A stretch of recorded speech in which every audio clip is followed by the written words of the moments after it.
Good evening from Wolfville and Mi'kma'ki, the ancestral and unceded territory of the Mi'kmaq Nation, and welcome to 2022. We are off to a bit of an unknown start to the year in terms of the pandemic, and though we're very hopeful that we will be able to host some in-person events very soon. In the meantime, we continue with our virtual event series with our first virtual event of the program year. My name is Una Proudfoot, and I'm the Executive Director of Alumni Affairs in the Office of Advancement at Acadia, and I'm delighted to be here tonight to moderate a one-hour panel discussion highlighting what the pandemic has taught us about education. As you may know, the United Nations theme this year on International Day of Education is Changing Course, Transforming Education, and tackling a generational choice whether to continue on an unsustainable path or radically change course. So we have the panelists with us this evening, along with the president of our university, Dr. Ricketts, and I'll introduce each of them in just a moment. What I'd like to do is a little bit more about our special guests. I'll introduce them in a moment, and they'll help us explore topics that have become much more prominent since the advent of the pandemic, including online learning, increasing accessibility, or has it decreased accessibility, bridging inequalities, and breaking down systemic barriers at Acadia University and beyond. Before we get started, just a couple of housekeeping items just to reiterate to please keep your videos off during the discussion and to keep your microphones muted. Please, by all means, if you want to ask a question and are not familiar with the chat function, you most certainly can engage your camera and your microphone and we'll get to you.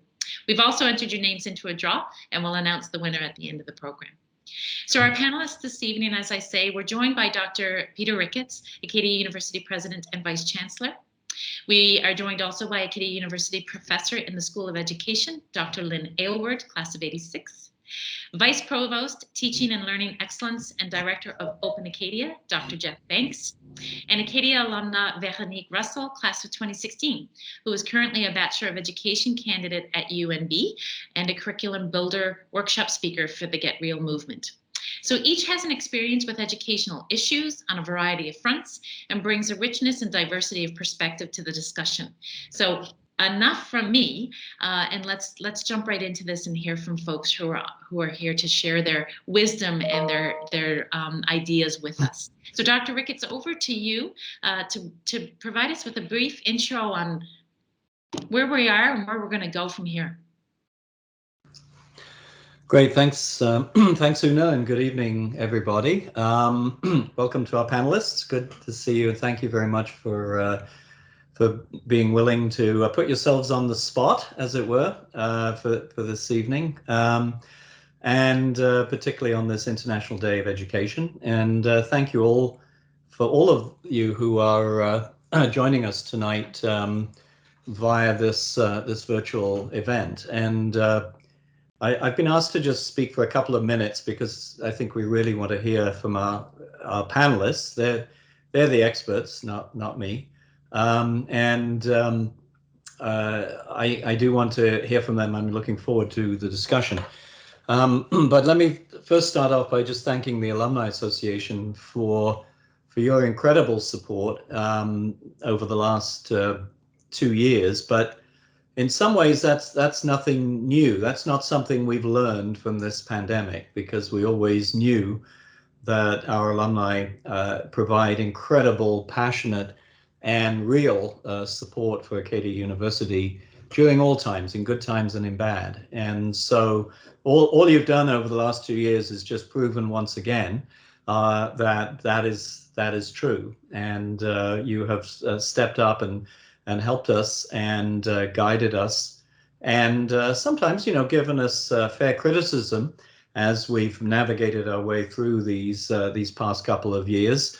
But at all times, you've done so with one goal in mind, and that is to ensure that Acadia University not only survives the pandemic, but that we emerge from it with new ideas, new thoughts, strengthened, and hopefully poised to thrive as we go forward. So thank you very much for that, and I really appreciate that. In some ways, what we're doing this evening is one of the impacts of the pandemic. The fact that we are now engaged in these virtual sessions and on a regular basis is something that we did not do prior to the pandemic. And so in many ways, this particular event is a great example of how the pandemic has caused us to look at different ways to reach out and in some ways connect more effectively with individuals and with groups, and particularly through our alumni network, than in fact we did previously. Now, nobody wants to replace the good times of coming together and meeting face to face and having good social events and good intellectual discussion in a room and looking each other in the eye. But at the same time, we have been able to reach out and engage with alumni across the world in different time zones and in different geographic locations in a way that in-person meetings, of course, mitigates against doing. So in some ways, this is the first lesson we've perhaps learned from the pandemic, is that as we go forward, are we going to go back only to having in-person meetings? Are we only going to go back to having those kinds of social events that alumni all love? Are we going to go back to only engaging with our alumni in Asia and in Africa and in Europe and in other parts of the world when, the president and the Alumni Association director can get out there and visit? No. We're going to be engaging in a very different way. And in some cases, in some ways, that reflects one of the things that we've learned and how education will change, because we've learned how to deliver education in different ways, but we've also learned some things about how we deliver education that I really hope will transform education going into the future. I just wanted to say a couple of other things before we hand it over to our panelists. The fact, this last 2 years has been incredibly challenging and incredibly difficult. I mean, the pandemic has been a huge disruption to everything in the world, social, economic, cultural, and health-wise, and not just health directly related to COVID, but also all aspects of mental health as a result of many of the stresses and things that everybody's been under. And so, and in education, that disruption has been,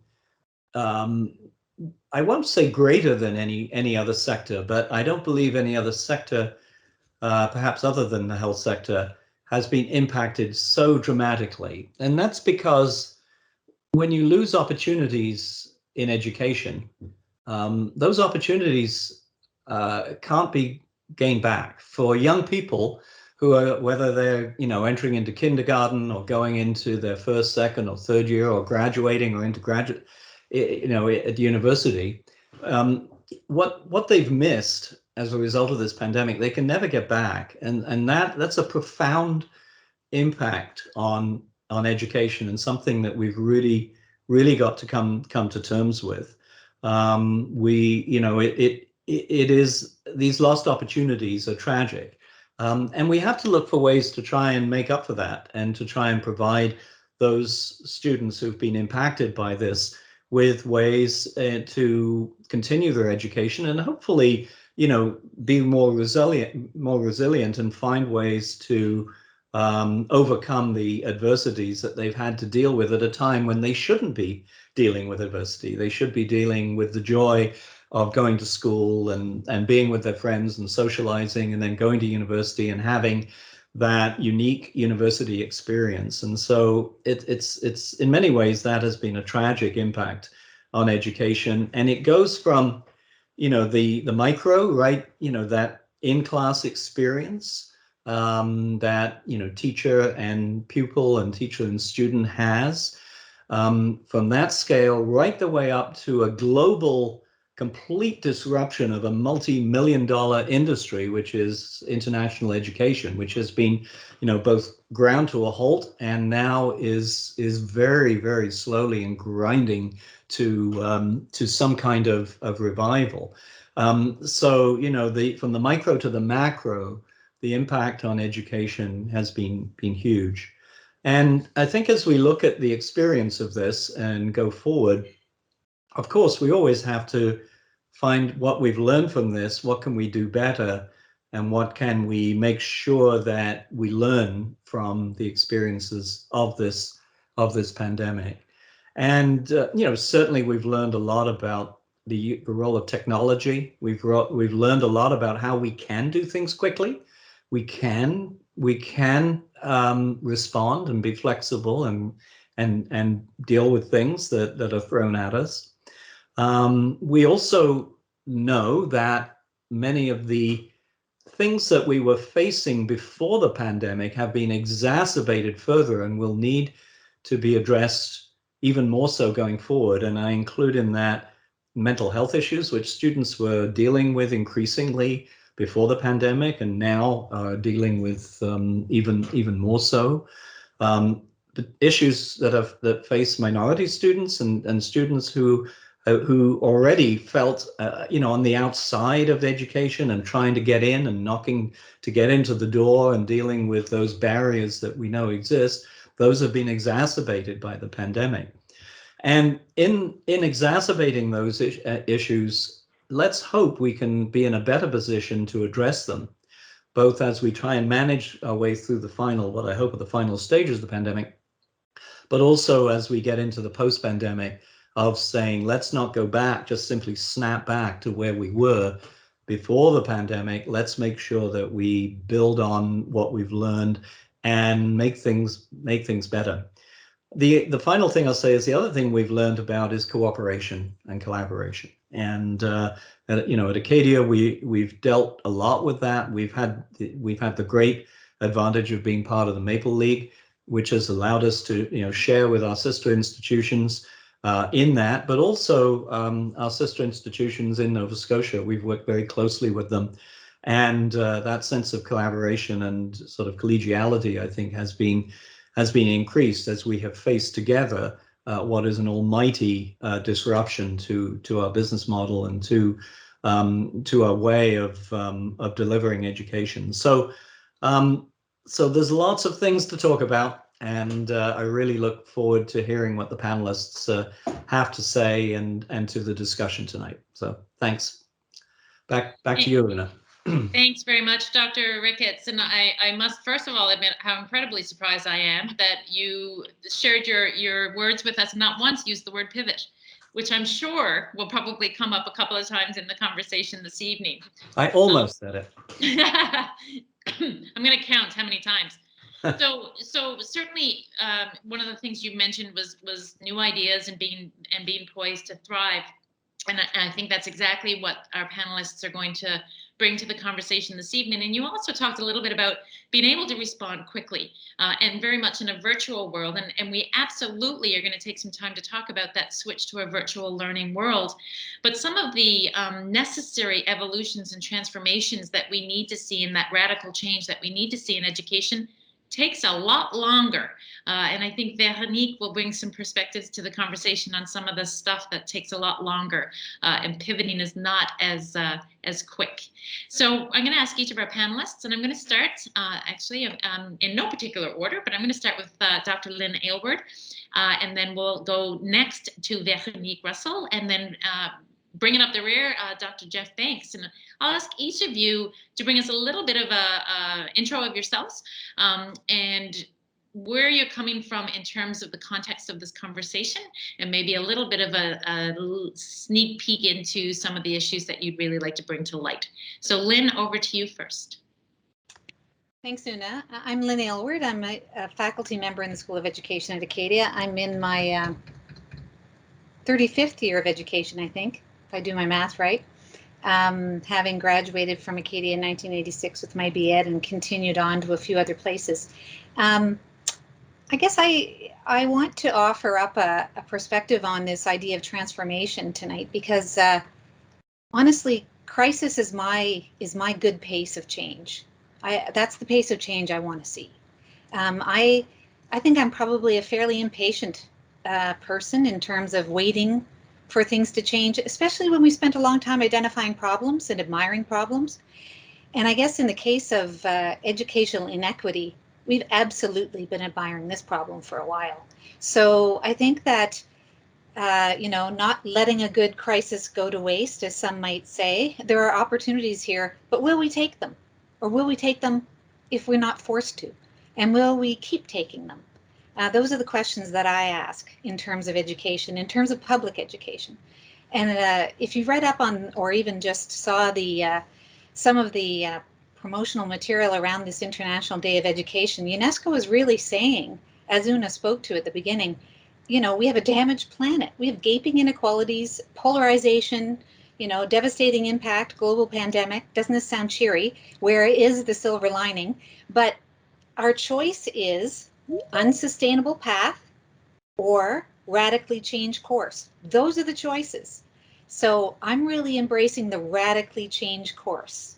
And I'm looking to folks like Veronique and our future educators and future policymakers to, you know, for us to begin that and for everyone else to continue it.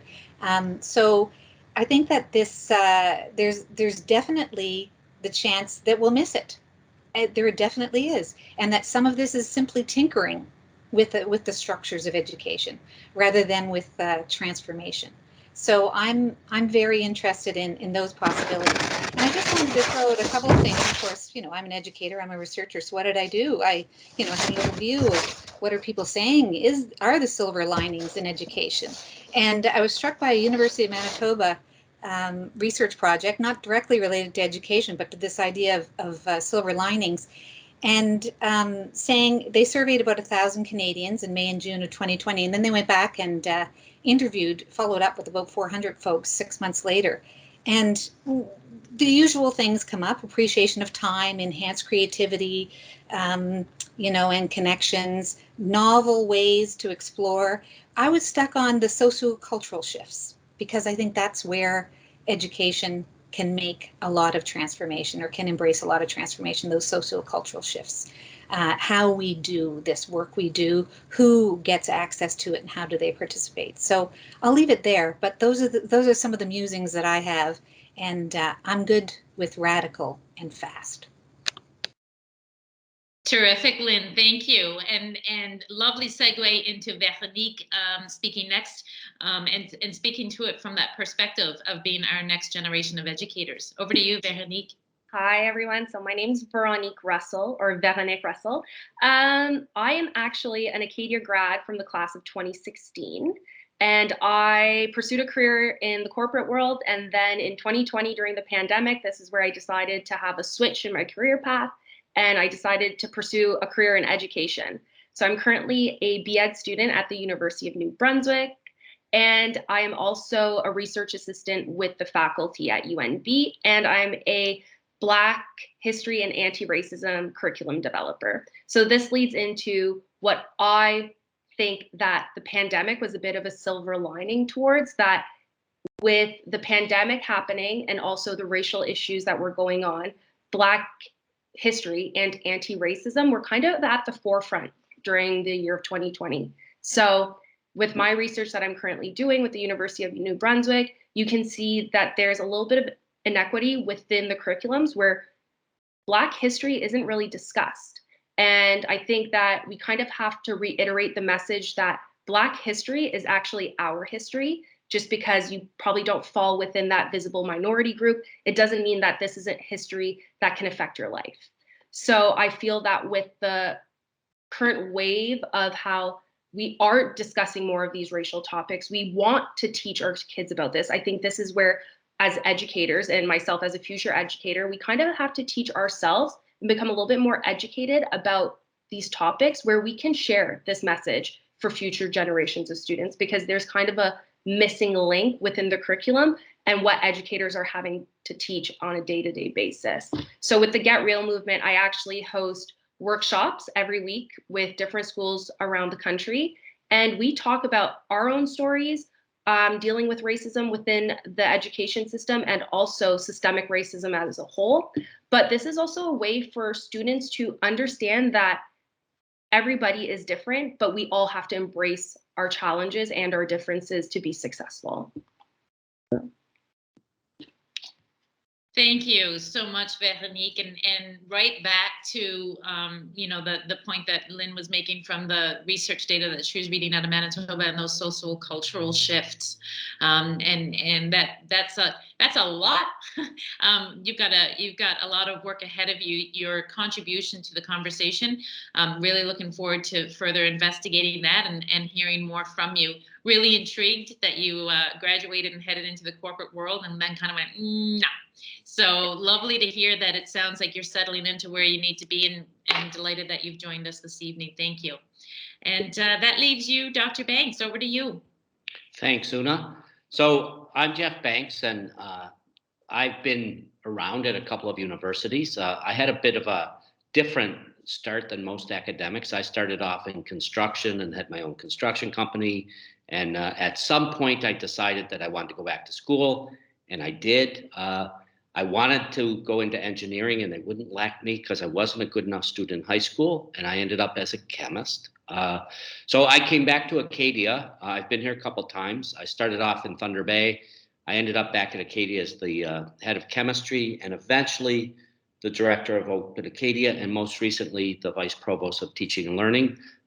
The teaching and learning part is something that I've really been building towards, trying to get more and more emphasis put on teaching and learning at Acadia, and we're at the point where we're doing that now. So I'm quite happy about that. And I always like to go to places from a place of hope. So I am hopeful, and we've already heard that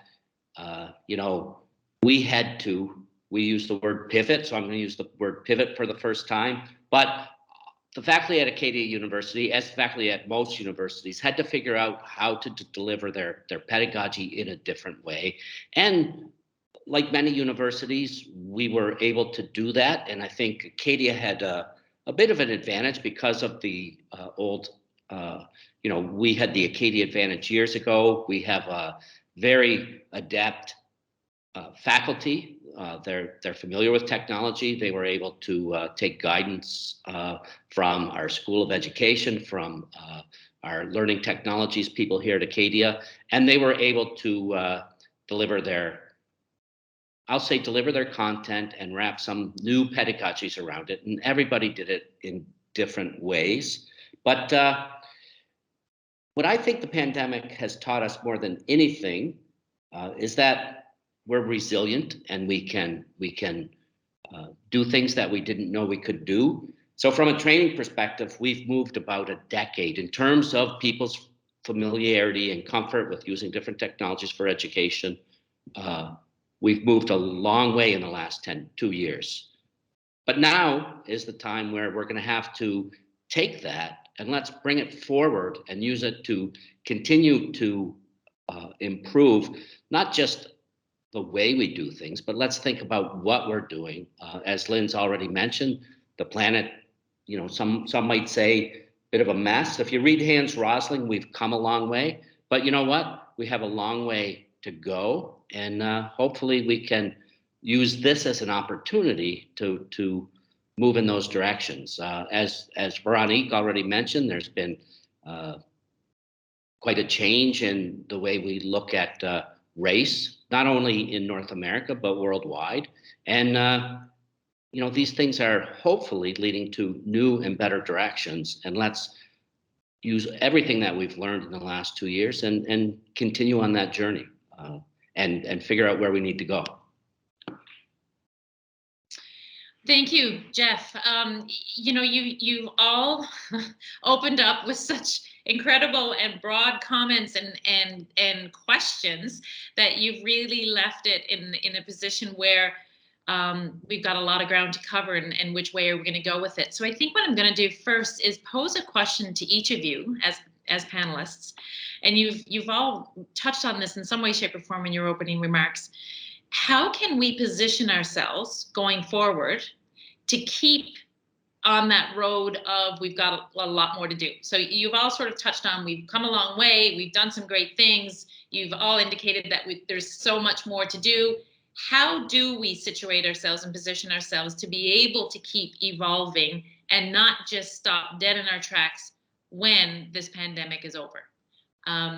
you know what? I'm not gonna say who should go first. I'm just gonna let you take it. Whoever would like to speak to that first. I'll go first. Thanks, Jeff. So what I would say, Una, one of the biggest things that we've learned is that we can collaborate in different ways, that we don't have to be in the same place. Now, we've known that for a number of years. We've been collaborating in different ways for a considerable time now, but we've gotten a lot better at it. And I think because of that, we need to look at these bigger, broader problems and seek out the people that we can work with to solve them, and not be worried about the fact that we may be in different places, we may be temporarily dislocated from other people, but we can do that. So I think that's probably one of the things that makes me the most optimistic, is that as humans, we learn and relearn the same things. And now we've learned that we can really be effective when we collaborate, and we now have new ways to try and collaborate. Continue to collaborate, I should say. Thanks, Jeff. Lynn. Veronique, you go, and then I'll follow you. I would say, like, in regards to Black history and moving forward, I think that this has been an issue that was kind of swept under the rug for a lot of years. I think it was something that people didn't really want to speak about. It was an unspoken truth, what's been going on. And to continue the dialogue and the current discussion, even after the pandemic, it has to continue, because in a way, visible minorities will always be members within our education system. They will be pursuers of higher education. And I think by creating an environment where they are able to speak out about their issues without it ending right at, like, once COVID ends, we don't really know when it's ending at this point. But I would say this is an issue that will surpass COVID, and it will have to be spoken about. So I think in integrating it within our curriculums and within our school systems and beyond, I think that's what's the most beneficial. Thank you, Veronique. Lynn. Yeah, I think how do we stay on the path of change, I think was your question, Una, if I remember it. And I think that we need to understand and remind ourselves of what public education is about at any level. So P to 12 or post-secondary, in Canada, it's public education. And I think that sometimes we lose sight of that in the nitty-gritty of trying to technically make things more efficient. We can make things more efficient, but if the whole enterprise is off kilter, off its values, not looking at curriculum from an inclusive perspective, not representing the histories that we know are there, not embracing reconciliation. So I think that we need to remember what public education is supposed to be committed to and stay on that path. And as well, as UNESCO says, support teachers, support educators, give them the tools they need, stoke their curiosity, make sure that you're there for where they want to go next. And Veronique, I think that most educators do want to grow and change. And so how are we facilitating that growth and change? But we have to also have the expectation that they will grow and change over their entire, careers and lifespans. So I think it's good leadership, proper resources and supports, and remembering that public education is and always was supposed to be for everyone, and way more than those individual subjects that we call curriculum. So when you talk about public education, Lynn, and I want to focus on the silver linings, really do. That was the title of the session this evening, but I don't think we can talk about it all without drawing out some disadvantages along the way and problems along the way. So when you talk about public education and what the world has looked like in the last couple of years, and that's everything from the pandemic to Black Lives Matter to reconciliation, we've had a lot going on.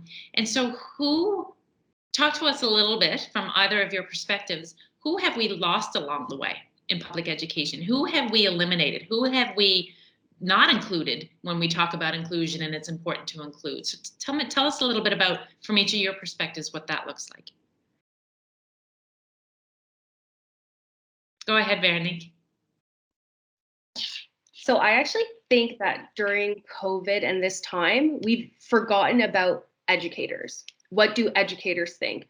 How can we best support an educator, especially being in my BED at the moment? You kind of do see the cracks within the foundation where teachers aren't being supported. And I think it's actually one of the careers where most of the outsiders have more of an opinion on how you should be doing your job without actually knowing what being an educator entails. So to put it politely. So I think that that's where I think there's a gap between expectancies from being an educator and what an educator actually does. I was thinking, Una, Veronique, am I okay to go? Yeah, you're. I was meeting with two graduate classes recently in this kind of environment, and of course they're practicing teachers, so they're doing what I call teacher TV. They're beaming themselves into people's homes. That's what we do now, right? And I was saying to Veronique before we started that one of the silver linings, here you go, Una, on topic, silver lining, is that people are seeing public educators as frontline workers, hopefully, as people who are right there with families. We are, when we went digital and we went into folks' homes, we are now with families. I am with my students' dogs and babies and families, and that is a good thing in so many ways, because what we do sometimes is we tell you to come to school and leave all that you are behind you. And that's not possible if I'm in your living room with you. So in some ways, I think there's been a ton of learning from that. And I don't think even if we and when we, of course, start to interact again, we will remember that people are parts of families and communities and have, languages and cultures and traditions, and all of them is who we want to have in that classroom. Jeff, I don't want to cut you off. I do want to hear your response on that, but I want to add on to yours, Jeff, if I may, another layer of, has the virtual world improved that ability for that conversation and the different perspectives and the different situations and positions that folks find themselves in and learning from home? Has that improved the conversation? So that's a great question, Una, and actually that was about what I was going to discuss. And the answer is, for some, and I think that's really important. For some, there's a lot of people, we're beaming into people's homes. There's still a lot of people who don't have access to this new world. So I've always been grounded. My wife works in the public health field, and she works with a different clientele than I do. And a lot of the people that she works with, they have flip phones. They don't have smartphones. They can't Zoom in. They can't take advantage of the telehealth because they don't have access to those pieces of technology. So they're doing it. They're texting, and they're, one of the things we are learning is that we can reach people via text. We can still use the physical telephone, but there is a large segment of the society that has been left behind right now, and we have to recognize that. We have to recognize our privilege and recognize that not everybody is as privileged as we are. And I think that's one area where we really have to explore and figure out how can we bring those people into this brave new conversation. I encourage panelists to chime back in at any point in time if you have a question or a response. And you know what? Just take yourselves off mute and go. Absolutely, Lynn.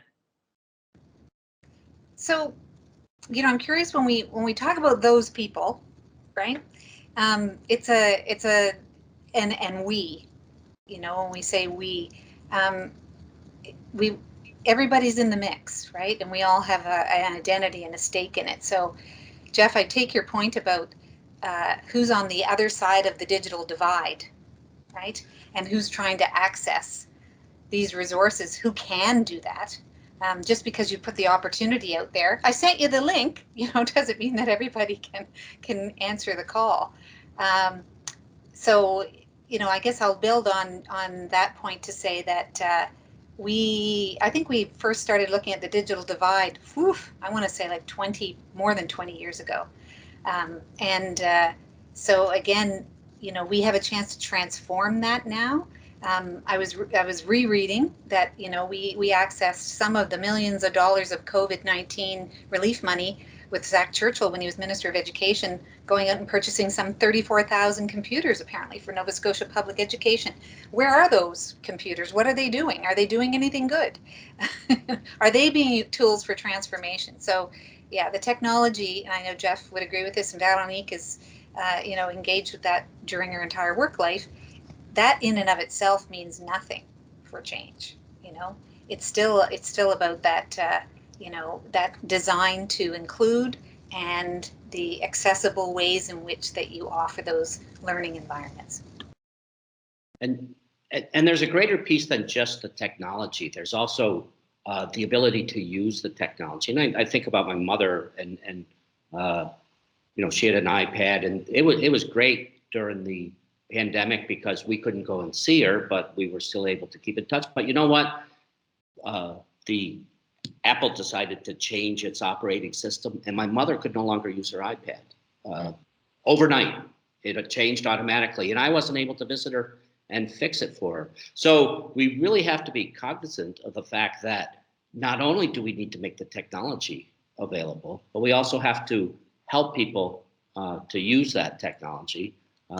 So there are areas that we can help. As Lynn said, we bought all these computers. Do we know that everybody can use them? And those are the places where we need to continue to go. So, I don't want to say that we're not. We are. I already alluded to the fact that my wife's clientele have a different level of access. But you know what? They improved their level of access, many of them. But some of them struggled. So we have to really get out there for those that are still struggling. Yeah, and when you say that, Jeff, what rings in my mind is what is that old adage? Necessity is the mother of all invention, right? So it's in some ways, we're forced. Our feet are to the flames in terms of what's before us, and being able to pivot and catch up, but really recognizing that for many that's not possible. But then that conversation of how is it possible? Veronique, one of the things that you mentioned was, continue. The conversation has to continue, right? So some of the conversations that we've started or have gotten bigger come closer to the forefront in the last couple of years. It's got to continue when we sort of return to some sense of normalcy, hoping that we do. A new normal, I guess, maybe is the new lingo. And one of the things for me, when I think about that from a political perspective, but also from an academic institution perspective, is almost like the last 2 years is showing us that there's very little that's going to surprise us anymore in the next little while, right? So if conversations in areas that need to happen start to peter off, it's almost an opportunity to say, like, things are still up here and we got to keep going, and you don't get to stop having the conversation because things are settling back down again. Maybe things don't settle back down again. So from your perspective and your lived experience and what you're doing right now in the education system, what are some ways that you think that you can continue that conversation or encourage people to continue to have that conversation and not let that flame peter out? I would think that for the flame not to peter out, it needs to be included. It needs to be mandatory. Within the field of education, English courses are mandatory. The mandatory French courses up until you're in grade 10 or grade 9. Inclusion of visible minorities, telling their histories, and not only for Black people, but I would also say for Indigenous people, also visible minorities. These practices need to be a daily lesson. Even if it could be just a short sentence in the morning, you have your SELs with your students. This is a way that you can actually include this in a day-to-day basis. It doesn't have to be heavy every single day, but I think that the conversation just always has to be discussed. And this is also a great opportunity for governments and also different school boards to look for external help, because you won't always find it internally, and having programs that are willing and people who are willing to come speak to your schools or your students in the mornings, or even just have simple workshops, this is a great way to keep the conversation going. And that's certainly at all levels of education, in all arenas. That's maybe a sport analogy. I should maybe switch to something a little more academic. So Lynn, I suspect that you probably have a reaction, a response to what Veronique has just said, but I also just want to segue in with a question that was submitted that is along these lines of conversation. And the question is, how do we encourage students to learn more about serious topics, climate change, racism, polarization, healthcare challenges, without causing awareness burnout? It feels like there's so much right now.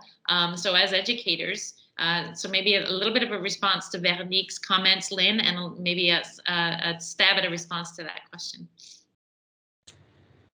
Yeah, I think we have never had so much information coming at us without the mediation of relationship in between, people in between the information coming at us.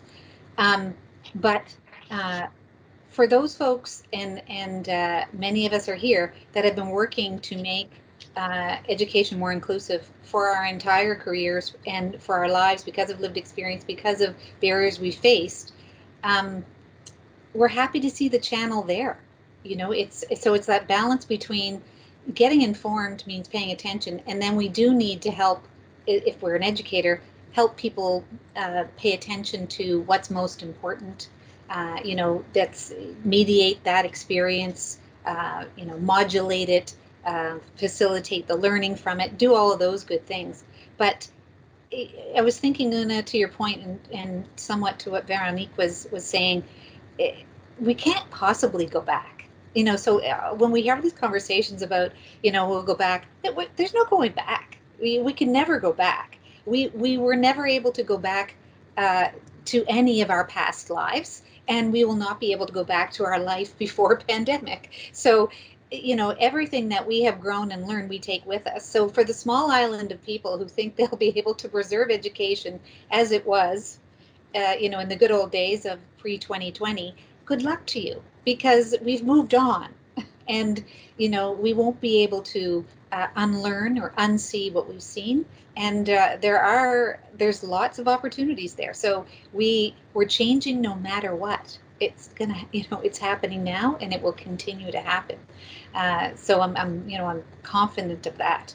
And it's interesting it'll be interesting.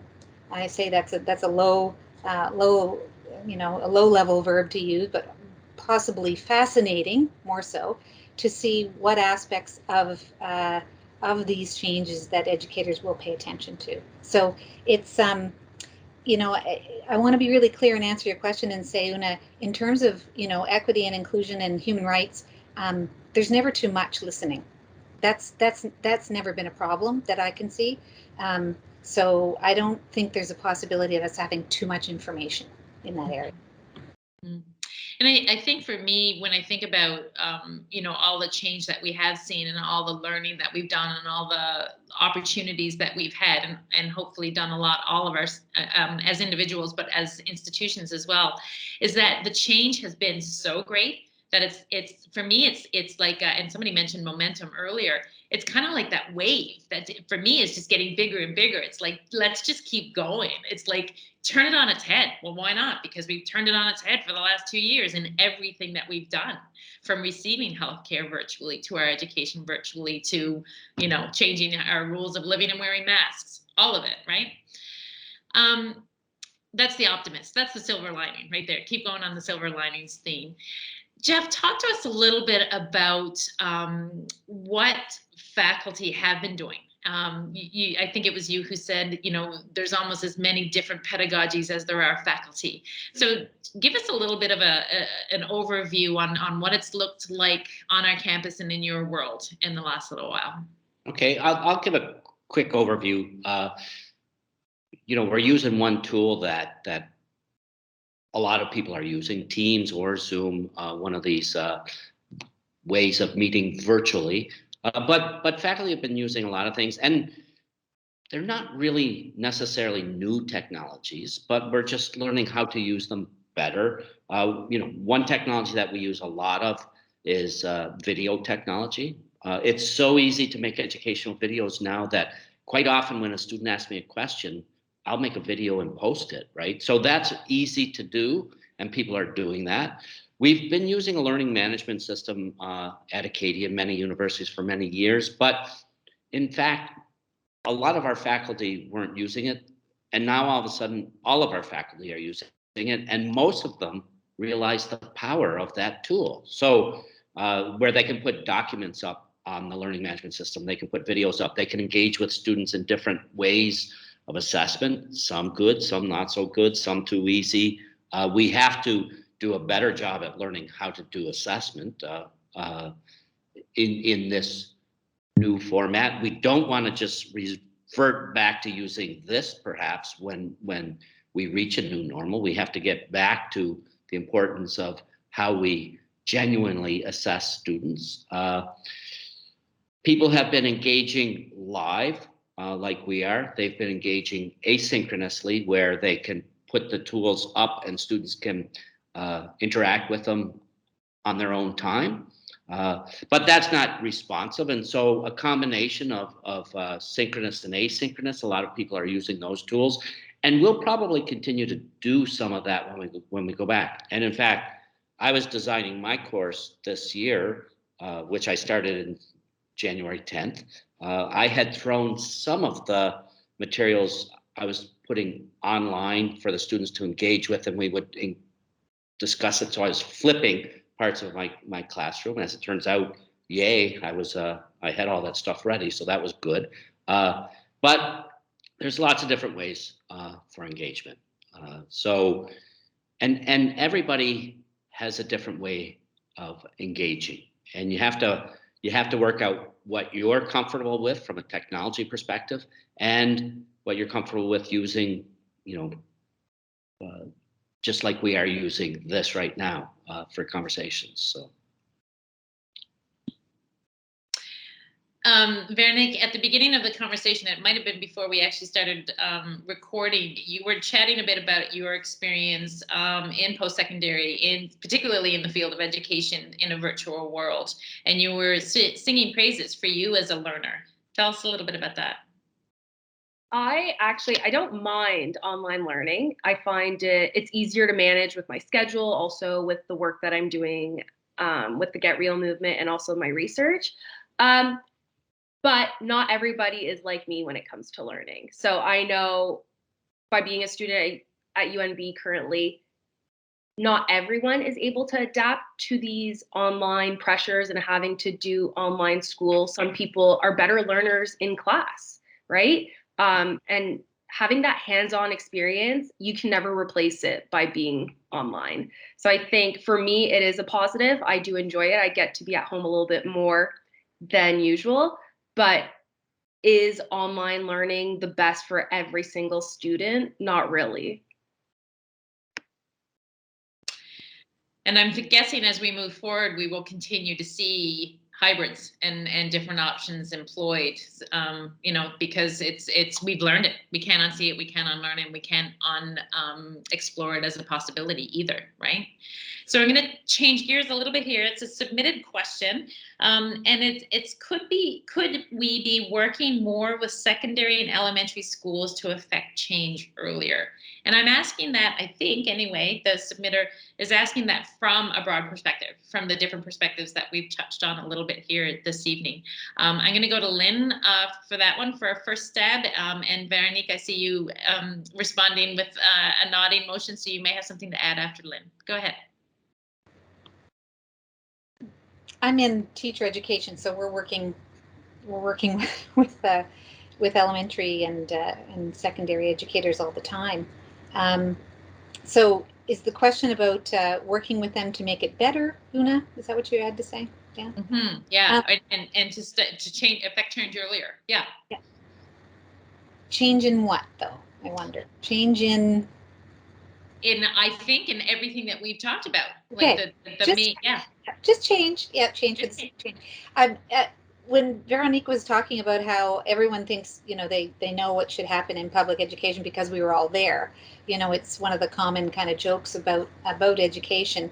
But yeah, I think I'm going to go back to my original point, which is I think we can do some better work on what people need to expect and participate in terms of public education. When we started this compulsory schooling gig, when we forced everybody to come, we didn't even make it for everybody in the beginning, which is kind of interesting, right? We made compulsory schooling in the couple of centuries ago, and yet we excluded most of the people who would want to come. So I think that if we make it more clear what this social contract is about, if we broaden out the expectations in terms of who participates and how they participate and welcome all kinds of participation, I think if we start that in elementary and secondary communities, so I'm going to say among educators, families, everyone, because I'm sure if we did the old, go to the person on the street, what's school for? Why do you get a 13-year sentence? Why are you in for so long? What do you get at the end of it?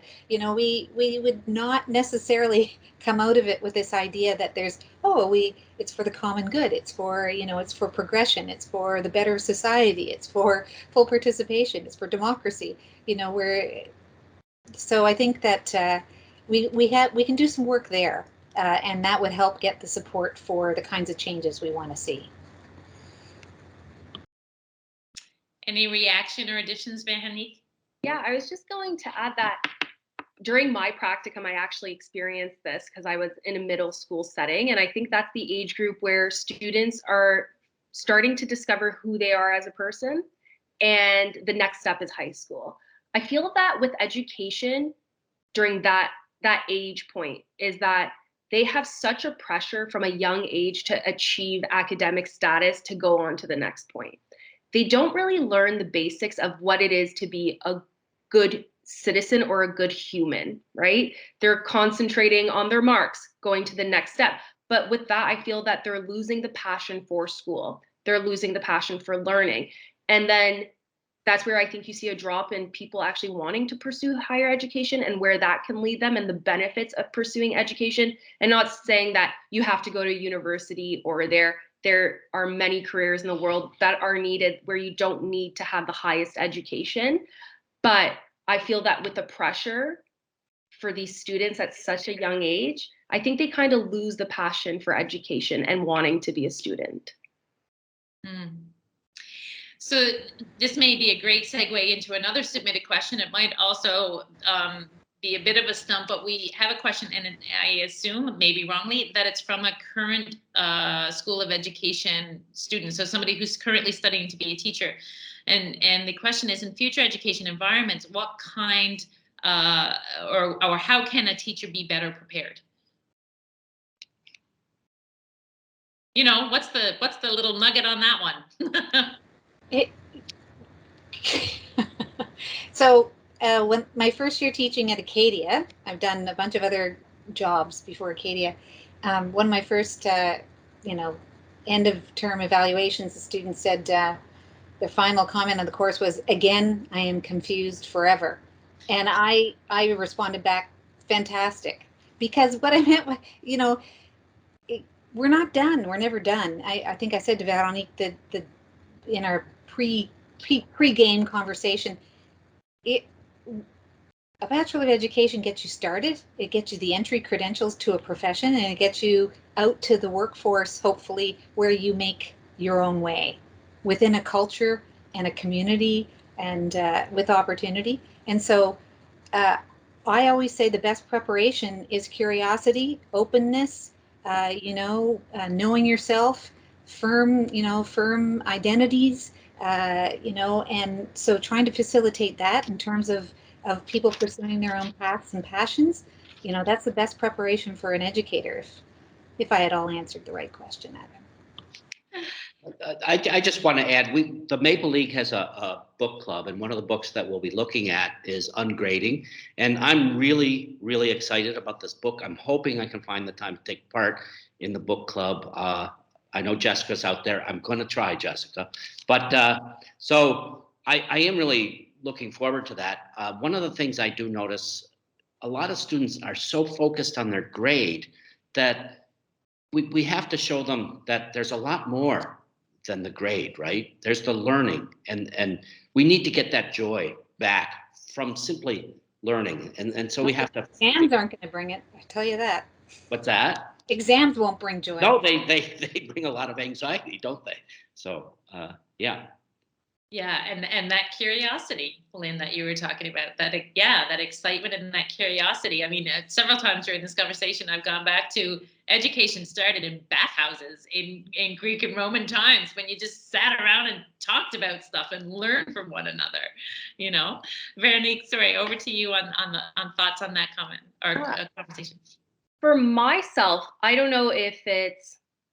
I think when you get into the world of education, you kind of have this false sense of reality of what a teacher is, right?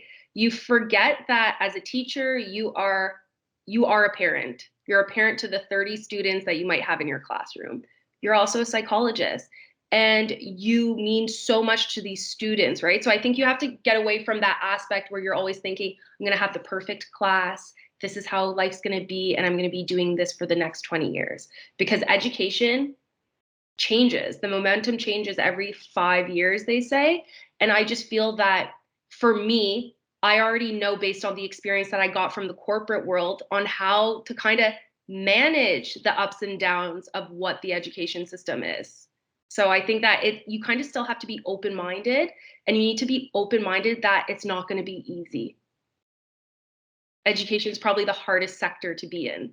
It's not the easiest, the most complicated, and the most challenging, because you're dealing with so many different factors, from parents to school administration to your colleagues, but also the students.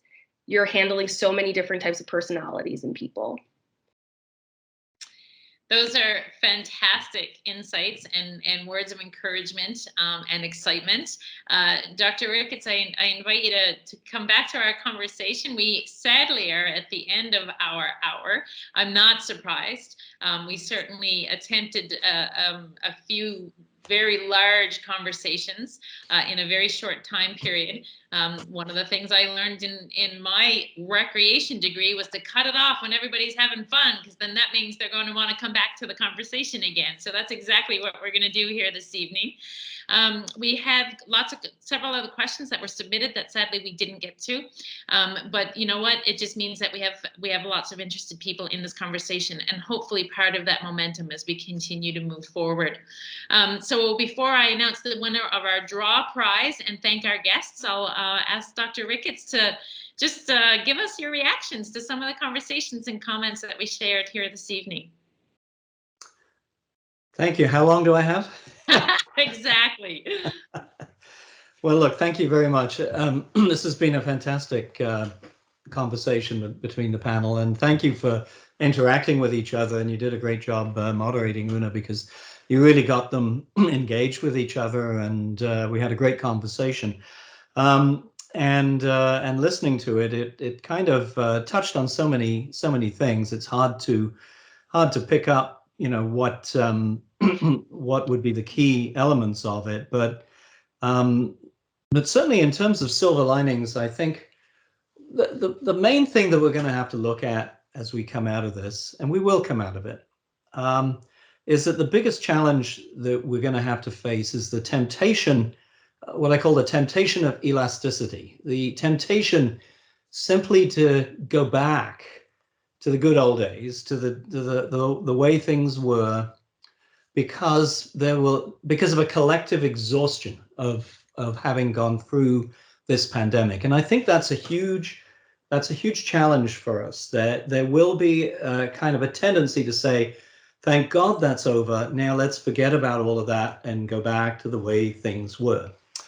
And my response to that is that even an elastic band, when it's stretched, it never actually, even if you let go, it never goes back to where it was, right? It's different from where it was. And I think the issue for all of us, and it's whether you're educators or whether you're in administration or whether you're a student or anybody working in the field of education, I think it's important on all of us to say that we will not let that elastic band snap back, and that we'll make sure actually that it and because of the pandemic has gone on so long, it'll actually be stretched quite significantly. So when Lynn said you can never go back to where you were, it's exactly true. Even for things that we think do snap back, they actually don't. And so and I think for all of us, and this is not just a leadership issue, I think it's one for the entire community, but we're going to have to be resilient, continuing to be resilient beyond the pandemic, if we're going to make sure that we actually do learn from this experience. And I hope that some of the false dichotomies that existed prior to the pandemic, I hope that they will be gone forever. And just using one is that the dichotomy between the use of IT and good teaching, as if they're mutually exclusive of each other. That I hope that is gone for good. And I also hope that the unwillingness of individuals to voice their opinions and to make their voices heard, I hope that never goes away as well, because whatever kind of liberation that people have felt, whether it's because they felt they could speak more, more anonymously through technology, or whether it's because the forums and the things that have happened have allowed, things that have gone on in the world as well as the pandemic, have allowed them to give their voice, and that others who are listening to those voices and hearing them, perhaps for the first time, that they will not then close their ears and go back. So I think the silver linings coming out of this are enormous. And it's incumbent upon all of us to seize that opportunity and make the post-pandemic era something that is so much better than what we had before. Thank you, Peter. And as you're speaking in my head, I'm thinking about Dory and just keep on swimming. Just keep swimming, right? I mean, I think that's what we all got to do. Folks, I just first of all thank everyone who's on the line this evening and who joined us to hear from our panelists and from our guest speakers this evening. Thank you. I normally take this time to let you know about some upcoming virtual events and other events that we're planning, but I don't have time. I will certainly encourage you to check out our events page because we have a lot of very interesting topics coming up. A little bit for everyone, I think. As I mentioned, this conversation was recorded and it will be available on our events page. And most importantly, to thank Veronique, Lynn, and Jeff for joining us this evening, bringing your perspectives, being so engaging and passionate about it. Really, really appreciate it. We certainly had some idea of what we were getting when we approached you and asked you to join the conversation. So I thank you for taking your time this evening in this still virtual world, but it allows us for engagement in our own homes across the country and that type of thing from our alumni community, and our alumni community really appreciates it. So thank you. And finally, to say that we did our draw for our giveaway prize that we will be sending out to our participant this evening, and it is to our very own Heather Saunders. So Heather, you are the winner of our draw prize this evening. So I may, if restrictions allow, hand deliver it to you even. So we'll be in touch. So thanks again, everybody. Look forward to seeing you all either virtually or in person or both sometime very, very soon. And take care. Great.